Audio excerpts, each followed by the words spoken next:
Hey, tech enthusiasts. Welcome to FocustChats, the ultimate blend of technology, fun, and education. I'm Becky Faith, your host on this thrilling ride. At FocustApps, we're all about the game-changing power of tech. And with FocustChats, we're handing you the tools to rock it. Let's get focused. Welcome to FocustChats. I am your host, Becky Faith. And today I have the pleasure of speaking with Adam Hawkins, Senior Business Analyst of FocustApps. How are you today? I'm doing well, Becky. How are you? Doing great. I appreciate you being here with me Thanks today. for having me. I'm excited. I'm excited too. The journey to becoming a business analyst often involves diverse experiences. I'm curious about your path, Adam. Would you mind sharing that with me? Sure. We'll start going into college. Okay. So, as many kids coming out of high school have experienced, don't know what I wanted to do. Yeah. Went into college thinking I have an entrepreneurial mindset, very fascinated with businesses and growing businesses and building things really. Yeah. So, went into college thinking business management. And so went to actually a community college to start out and then transferred to Indiana University. Okay. Studied informatics at Indiana University and then found FocustApps and actually did an internship between my junior and senior year. Okay. And that was really eye-opening. It was good from the standpoint that Indiana University really prepares you in the informatics program from a foundational standpoint, gives you the general concepts, but there was a lot more to learn. And so through actually conversation with Chris and Jonathan, decided to go back to IU and go to the Kelley School of Business for Master's in Information Systems, which was tremendous. It was rigorous, a lot of long hours, but it was worth it then. It was very much worth it. Okay. It was, it really connected all the dots. Like I said, they built the foundation in undergrad, but then really what I saw in the internship and then going back to IU for the grad program really connected the dots and put the whole picture in focus. Okay, so, that's wonderful. Yeah, and then following the grad program, came back to FocustApps. Well, and they're happy to have you, I know. I appreciate it. I know business analysis is a crucial role in today's data-driven world. Give me a couple of reasons why you enjoy being a business analyst. Yeah, so interacting with people really is the main thing for me, solving problems. There's a lot of complex problems in business. As I mentioned, I've had that entrepreneurial mindset from pretty early on. So solving those problems through technology and analyzing where those pain points are and how to make people's lives better through conversations and in relationship building is awesome. That's a big part of why I like what I do. Yeah, and I think just being around you, Adam, you're a very good listener and you really care about not only the business side of it, but making sure that individual or individuals that you're working with gets, has the success that they're trying to achieve. Yeah, so, absolutely. Yeah. And you'll hear as we go through this podcast, I'm going to repeat communication a lot. Yeah. And you mentioned listening. Well, listening is a part of communication. Absolutely. So we can all do better at communication, that's for sure, and the listening side. Yeah, that's key. As a senior business analyst at FocustApps, your role I know is multifaceted. What does your day-to-day work schedule look like, or what does it entail? I find out that day. No, it varies from in the BA or business analyst role. It bleeds into a lot of project management as well. So. Working with timelines, budgets, making sure the project's moving along, meeting with clients for updates, to also looking at what's coming next, getting the dev team the requirements that they need to keep building these products and improving folks' lives in their business, as well as once we get to a developed product, getting some experience with what was built from a QA Sure. perspective, to actually go in, validate what I told the team that the customer needed, meets their needs, and that final check before it gets back to the customer. Very good. It is very entrepreneurial, isn't it? Because Yeah. you're driving that boat, basically. Yeah, exactly. And then there you go. There's the results, and you've helped that company be successful. It's Yeah. very good. Very good. Successful projects often rely on effective collaboration. How do you work with other teams at FocustApps to ensure project success? Communication. Okay. So we leverage Slack, the software communication tool, to stay in touch. We have channels, project boards, so we make sure there's updates that folks can see, so that anywhere in the process they understand where the project's at. We also have daily stand-ups with the team to make sure that we're moving forward. There's not any blockers. There's not anything that we need from a project management business analyst team that we need to remove from their day-to-day life so that they can move on with the project. Very good. And then we'll also throw in touch base meetings if needed. Getting on a meeting oftentimes, it's challenging because people are busy and Sure. don't want to take out of their day-to-day, but sometimes a meeting just So meaningful, isn't it? Yeah, That just getting whole on hashing it out and having a conversation Absolutely. and figuring out makes a big difference. Yeah, absolutely. Very good. In the ever-evolving tech industry, certain skills are invaluable. What skills or experiences do you think are most crucial for your success? So I've touched on some of them already, but problem solving, communication, I think are critical. And then the other one's continuous learning. The technology world is always changing. There's always different ways to solve a problem.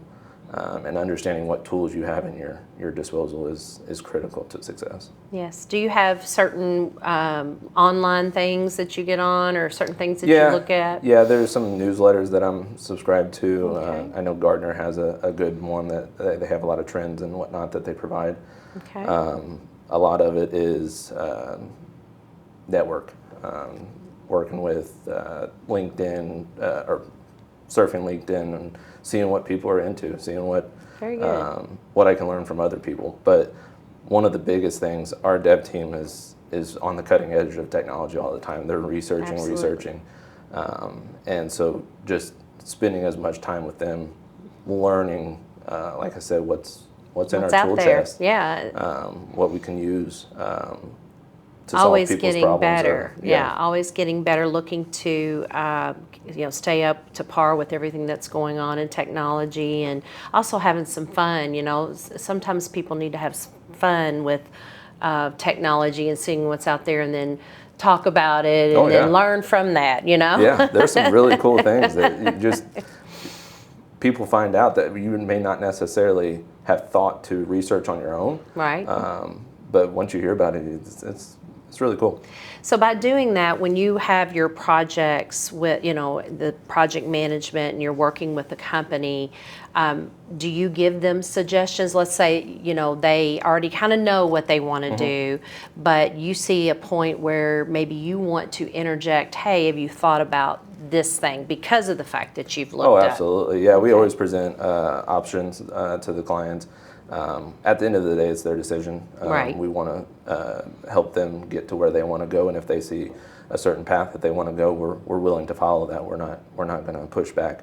Sure. And not appease their request, but want to make sure we're providing options to them that they may not be aware of. That's right. To Very get them good. to a Kind of good a solution. consultative approach, Yeah, maybe. very consultant. Yeah, very good. Effective client relationships are key to successful projects. How can clients prepare themselves when they come to you all and talk to you about the project? Sure. So there's a lot of key points. Like I said earlier on, I'm going to repeat communication a lot, but as we work with the client, they've got to be bought in as much as we are. They've got to come to the table with who the key stakeholders are, who's going to be making the decisions, who we should report to weekly for touch base, for updates, that kind of thing. But then also come to the table with budget, data, requirements. Let's talk about that stuff. There's a lot of times a scenario where they think they've got everything ready for you, packaged up with a pretty bow. Yeah. But talking through it can open more right. more channels of different thinking that may lead to a different solution than that they originally came to us with. Yeah, so it would be good to be prepared to know that you've got some homework to do as a client to make sure that, it's a very important thing. This is something that you are customizing and building for them, and communication is key, but also the fact that they need to be prepared to give all that information. Yeah. Well, and we want to be as efficient as we can. We don't want to go through any rework and go down a path that we want an opportunity to talk through some of it. It may seem a little redundant, but if we talk through it and have those potential eye-opening conversations that there's something that they didn't think of, we can go down a different path and potentially see a significant cost savings because we're Absolutely. not redoing things after we've figured out we've got down a path that we maybe need to back up a little bit. So. Yeah, very good. There are often misconceptions about various roles in tech. What common misconceptions do clients have about the business analyst process, and how do you address them? I think it kind of goes into what we were just saying, understanding that their requirements are very important, but from a day-to-day, there's questions that we've come across that have set us up for success on other projects that they may not have thought of. So they got to be a little patient with us. Let us go through some of these questions, and maybe a little redundant, but it can open some opportunities. But it's important to do that. It though. is. You have to get the details. Yeah. Dig a little deeper about maybe where there's an issue or there's things that they want to do, and without doing that, you miss it. You miss that opportunity. You miss that, and then the other piece of it is what makes sense in their head may not be perceived the same way to us. So talking through that and making sure we understand where you're coming from is critical. Okay, very good. Every company has a unique approach to projects. Can you walk us through FocustApps' typical approach to a client's project? So we can adapt. There's the traditional agile, the waterfall methodologies and whatnot, but we really want to evaluate where your project needs to go. We can do the waterfall approach if you got everything defined up front, and we'll set the start date and the end date and see the project through. Or if it's something that is more iterative, we can evaluate those requirements and continue to build on it week after week, and approach it from a more agile perspective. I don't see why anybody wouldn't want to do that, because it makes sense. You know? Well, and you don't know what you don't know until you get there. That's right. And so getting in an iterative process can open different mindsets or thinking, different ways of thinking about the solution. Iterative. I'm a big fan of iterative. Yeah, that's good. Clear communication is crucial, because we talk about that. Communication is key in project management. How do you ensure that? I know we've went over this quite a bit, but I know you have processes and things like that. Do you ever feel like that the communication is not getting across, and that maybe you have to look at it in different ways or present it in different ways to different people, different personalities? Oh, absolutely. We've tried several different approaches. We like the weekly touch base. You get that FaceTime, whether it's in person or on a call, to talk with the client. We've worked through status updates through email, and really a combination of all of that is I think the sweet spot. I agree. We've done strictly email. Not everybody reads that email. Yeah, and it gets a little. And there's a lot of emails, well, right? you lose there's a lot of emails, and you lose the personal aspect of Absolutely. it, and understanding where the client's coming from, their tone, Yes. and really where they are from a satisfaction standpoint. Yeah, and that's why it's important to have your camera on so we can see that Absolutely. maybe you're not upset. Yeah. Are you frowning Are you at me? upset? Yeah. Are you listening? Right? Yeah. Okay, success in tech projects can be measured in various ways. What do you believe are the key factors in contribute to a successful project? I would say, I know this term is going to be shocking from throughout this podcast, but I would say adaptability and communication. No, it really is communication. Yes. Because there's going to be problems that come up during a project. There's going to be setbacks. There's going to be some unforeseen things that folks haven't thought about. But if you're in front of communicating those and addressing how those are going to be tackled moving forward, you get a much better response. Yes. Hiding those, not bringing those to the front, transparency is key. Absolutely. And so you're going to have a much better relationship with the client by communicating, even if it's bad news. Yeah. You got to communicate. Even if you don't want to have to tell them, you need to tell them. Absolutely. And if you don't know, you probably, I don't know what that is, but I'll find it for you, and always making sure you come back to that. Absolutely. And I think everyone wants that respect, and to be able you got to to close do the loop. That's the thing. You're not going to know every aspect of it. Right. But you got to know where to find the answer, and then you got to follow up on it. Very good. Very good. It's always interesting to know about the person behind the professional. Okay. Outside of work, what hobbies or activities do you enjoy? So I'm a big sports guy. Yeah? So basketball, football, baseball. I played basketball in high school. Yeah. So watching them now and doing that kind of thing is a big hobby of mine. I'm also an outdoorsy kind of guy, so I enjoy fishing, hunting, that kind of thing. So yeah, that's what I kind of do in my spare time. Do you have any other things that I know that you mentioned something before this that about your flipping houses and getting involved in that? Yeah, definitely. So that's probably more of my fun fact because being in IT, there's not a lot of hands-on. It can stick to the technology and not always get into the working with your hands. But that's me. I got to get out from behind the monitor. That's good. That's a good thing to share with the audience, because it is important to, be active one way or another, and use the other part of your brain. Maybe not the computer and the technology, right? Yeah, definitely. Working on, like you said, I flipped a house and enjoy working on cars and things of that nature. So, like you said, using a little bit of a different side of the brain. That's very good. Very good. Let's see here. Often a piece of advice can shape our careers. What's the best piece of advice you ever received, and how has it influenced your career?